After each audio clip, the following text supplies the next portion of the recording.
দেখে লাভ নাই। এখন যে আমরা আন্দোলনমুখী হব, আমি আজকেই রাস্তায় আস্তে আস্তে আপনাদের তমলুকের এত বৃহৎ আন্দোলন সামনে শুক্রবার বন্ধ করে দিয়েছে। বন্ধ করার পিছনে কিন্তু আমাদের লোক দায়ী। যারা এগুলো করছে তাদেরকে কিন্তু জাতি চিহ্নিত করুক। প্রয়োজন এসছে মুসলিম মিল্লাতের ভিতরে ফাটল ধরাবে যারা, জাতিদের কাছে চেহারা উন্মুক্ত হওয়ার প্রয়োজন আছে। না আমি যদি আপনাদের এখানে কাউকে জিজ্ঞাসা করি, আপনি মুসলিম পার্সোনাল ল বোঝেন না, আপনি কোনো সংগঠন বোঝেন না, এখন বলেন ন্যায়ের পক্ষে আন্দোলন করার অধিকার কি আপনার নাই? জোরে বলেন না কেন? এখন যদি আমি বাধা দিই ন্যায়ের পক্ষে আন্দোলন করার, আমি রাইট না আপনি রাইট? আমি রাইট না আপনি রাইট? ওয়াকুনু মাআস সাদিকিন, ওয়াকুনু মাআস সাদিকিন। আপনি বিবেক দিয়ে ভাবনা চিন্তা করে বলেন, সত্যের পক্ষে থাকার কথা, অর্ডারটা আমার না আল্লাহ? জোরে বলেন তো। প্রত্যেকটা হক, প্রত্যেকটা সত্যে আপনার যদি জানা না থাকে তার হাকিকত, সেই ব্যাপারে আপনার বলাটা কখনো উচিত হবে না। এই মুহূর্তে আপনার খুশি হওয়া দরকার, আপনার আনন্দ পাওয়া দরকার। আপনি আনন্দিত হন যে আল্লাহর ইহসান। একটা বিষয়কে কেন্দ্র করে আজকে বাংলার মাটিতে মাযহাবী দ্বন্দ্ব ভুলে গেল। কে তাবলীগ, কে ফুরফুরা, কে দেওবন্দি, কে বেরেলি, কে হানফি, কে শাফি, কে মালিকি, কে হাম্বলি, কে কাদরিয়া, কে চিশতিয়া, কে নকশবন্দিয়া, কে মুজাদ্দিদিয়া, কে মুতাসিলা, কে খাওয়ারিজ, কে কোন পীর, কে কোন ভান্ডারি, কে কোন দরবারি, কে কি, কিচ্ছু না। একটাই জিনিস এখন বুঝতে পেরেছে যে আর আমাদের অস্তিত্ব টিকিয়ে রাখতে গেলে আর বিভাজনের কোনো অবস্থা আর জায়গা না।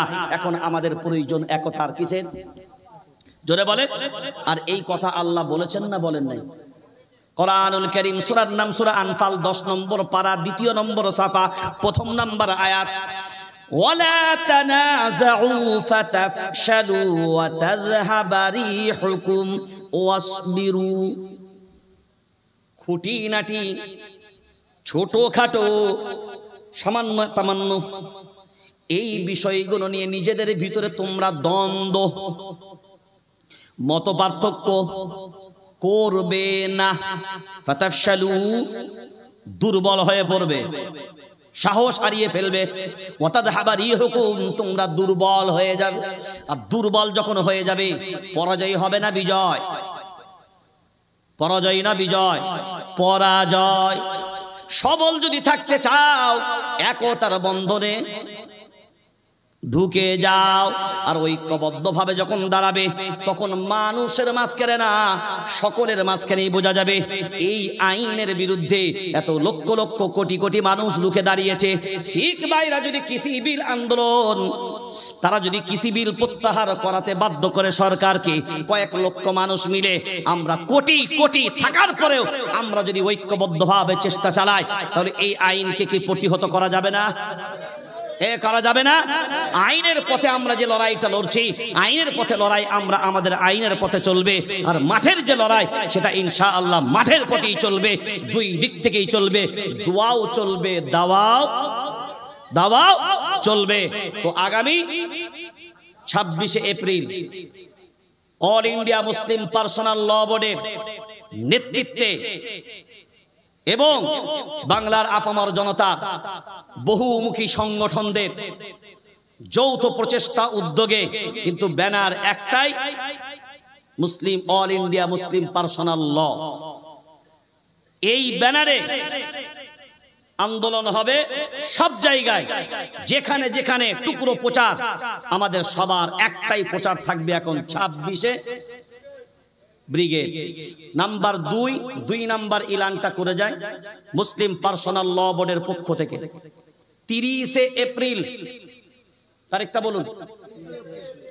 30শে এপ্রিল রাত্রি 9টা থেকে 9:30 পর্যন্ত আধ ঘন্টা একটা প্রতিবাদ হবে। প্রতিবাদের নাম হলো বাত্তি গুল। প্রতিবাদের নাম বাত্তি গুল, বাংলায় যেটাকে বলবেন আলো বন্ধ। আলো বন্ধ। 30 এপ্রিল রাত্রি 9টা থেকে 9:30 পর্যন্ত প্রত্যেকটা বাড়ির লাইট বন্ধ থাকবে। ডেটটা ডায়েরিতে নোট রাখবেন। এটা আমরা ব্রিগেডের সমাবেশ থেকে ইনশাআল্লাহ সেদিনকেও ডিক্লেয়ার দেবো, কিন্তু অনেকে হয়তো নাও যেতে পারে। তো এই জন্য আমরা আগাম জানিয়ে দিলাম। এই প্রোগ্রাম এখনো পর্যন্ত আপনাদেরকে শুনিয়ে রাখলাম। বাকি যে প্রোগ্রামগুলো আছে ইনশাআল্লাহ ব্রিগেডের ময়দান থেকে আমরা ঘোষণা দেব, কারণ কর্মসূচি আমাদের রেডি হয়ে গেছে। আর সেই ফর্মুলা অনুযায়ী বাকি আন্দোলনগুলো চলবে ইনশাআল্লাহ। বাংলার মাটিতে নয়, ভারতবর্ষের মাটিতে এটা রোকার চেষ্টা করবে যারা, ইনশাআল্লাহ সব চক্রান্তকে উপেক্ষা করে আমাদের ঐক্য, আমাদের একতা, আর আমরা আল্লাহর প্রতি, রবের প্রতি ভরসা করে আল্লাহর দিকে তাওয়াজ্জু রেখে আমরা ঐক্যবদ্ধভাবে যদি আগাই, ইনশাআল্লাহ সব চক্রান্তের বেড়াজাল উপেক্ষা করে ইনশাআল্লাহ আমাদের লক্ষ্যে আমরা অবশ্যই পৌঁছাতে পারবো ইনশাআল্লাহ। সেই জন্য কোন রকমের কোন জায়গা নেই যাদের ভিতরে যাররা পরিমাণ। আজকে এখনো পর্যন্ত আমি যখন এখানে স্টেজে বসেছি কখনো পর্যন্ত মেসেজ, হুজুর 26 তারিখের প্রোগ্রাম হচ্ছে, তো এটা একটা চক্রান্ত করে ভাঙার চেষ্টা করেছিল। এরপরে হয়তো নতুন চক্রান্ত আবার তৈরি হন, এই প্রোগ্রামের ব্যাপারে ডিস্টার্ব করার জন্য নতুন চক্রান্ত আবার তৈরি হবে। কারণ যারা বদমাইশ তাদের বদমাইশের প্ল্যানও বদমাইশের হবে। একটা ফেল হবে তো আর একটা রেডি হবে। আমরা কোনো প্ররোচনায় পা দেব না। আর প্রত্যেককেই বলবো, যারা যাবেন রাস্তায় কোনো স্লোগান হবে না, রাস্তায় কোনো, এটা আমাদের কঠোর নিষেধ। যারা ছোট ছোট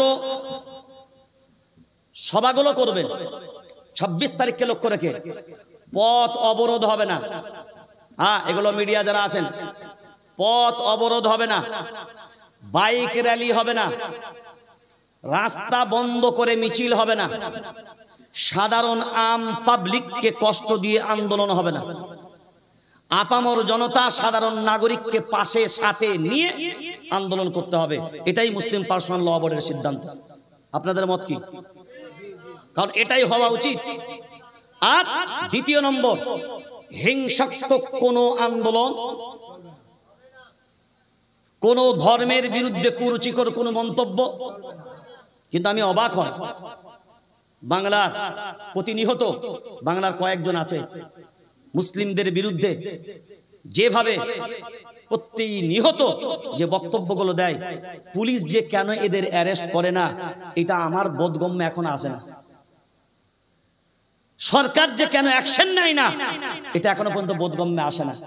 সেই জন্য সত্যের জয় হবে নিশ্চয়, এটা কেউ ঠেকাতে পারবে না। মিথ্যার পরাজয় হবে এটাও নিশ্চয়।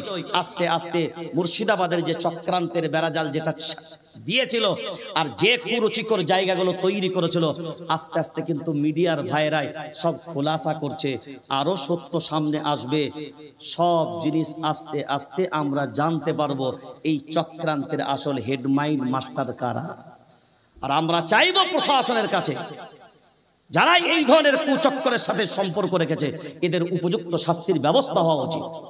আমার শান্ত বাংলাকে অশান্ত করবে, এটা কখনো মেনে নেওয়া সম্ভব, কারণ আমরা সবাই শান্তি চাই, শান্তিকেই ভালোবাসি।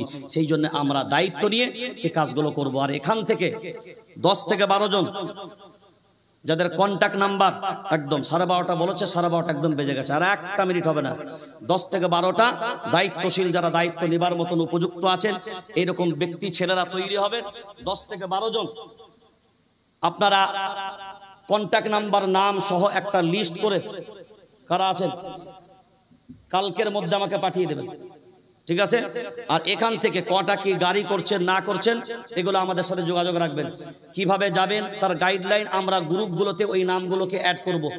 আমাদের প্ল্যানিং কে হবে, কি পদ্ধতিতে আন্দোলন হবে, কিভাবে চলবে, আপনারা যেন গ্রাম লেভেলে, অঞ্চল লেভেলে, পঞ্চায়েত লেভেলে এক বাক্যে পুরো বিষয়টা জানতে পারেন এবং উপর থেকে নিচে পর্যন্ত একই সিস্টেমে যেন আন্দোলন হয় গঠনমূলকভাবে। এই জন্যে আপনারা দায়িত্বশীল, সক্রিয় 10 থেকে 12টা যারা কাজের মানুষ, সেই রকম যারা দায়িত্বশীল মানুষ, যারা বোঝেন টোঝেন, এইরকম মানুষদের নাম একটা লিস্ট করে কন্ট্যাক্ট নাম্বার যাদের হোয়াটসঅ্যাপ আছে এগুলো আমাদেরকে দেবেন, আমরা গ্রুপে অ্যাড করে দেবো। যাতে করে আন্দোলনটা সফল হোক। কারণ এই আন্দোলন দীর্ঘ আন্দোলনের প্রস্তুতি নিয়ে মাঠে নামছি। কারণ একদিন সভা করে শেষ করে দিলে হবে না, যতদিন আইন বাতিল না হচ্ছে ততদিন পর্যন্ত ছাড়লে। সেজন্য আল্লাহ আমাদেরকে হেফাজত করুক, আল্লাহ আমাদেরকে তৌফিক দান করুক। আমরা দোয়া করব সুপ্রিম কোর্টের যারা জাজমেন্ট, যারা এই মামলা দেখছেন, আমরা দোয়া করব আল্লাহ ওনাদের ব্রেনে যেন আল্লাহ সুবুদ্ধি দান করেন এবং আল্লাহ যেন ওদের মাধ্যমে একটা ফাইসাল্লাহ, একটা সত্য ফাইসাল্লাহ, একটা সঠিক ফাইসাল্লাহ যেন জাতির সামনে আসে। এই দোয়া আমরা করব ইনশাআল্লাহ। এটা মনে থাকবে সবার। হ্যাঁ, সব জিনিসগুলোই প্রয়োজন। তারপরে এবার আশা রাখবো আল্লাহর উপরে। তারপরেও যদি না হয় আর কিছু করার নাই। আন্দোলন আন্দোলন, আইন আইন, আর আল্লাহর কাছে যেটা এটাও, সব একসাথে রেখে ইনশাআল্লাহ আগাবো। নিশ্চয়ই আমরা আশাবাদী। আল্লাহ যেহেতু বলেছেন ওয়াল্লাযীনা জাহাদু ফীনা লানাহদিয়ান্নাহুম সুবুলানা, তোমরা চেষ্টা করে যাও, সাফল্য দেবার মালিক আমি আল্লাহ। সেটা আমরা আশাবাদী, আমরা চেষ্টা করি, নিশ্চয়ই সাফল্য আমাদের আসবে। ওমা তৌফিক ইল্লা বিল্লাহ। আসসালামু আলাইকুম ওয়া রাহমাতুল্লাহি ওয়া বারাকাতুহু।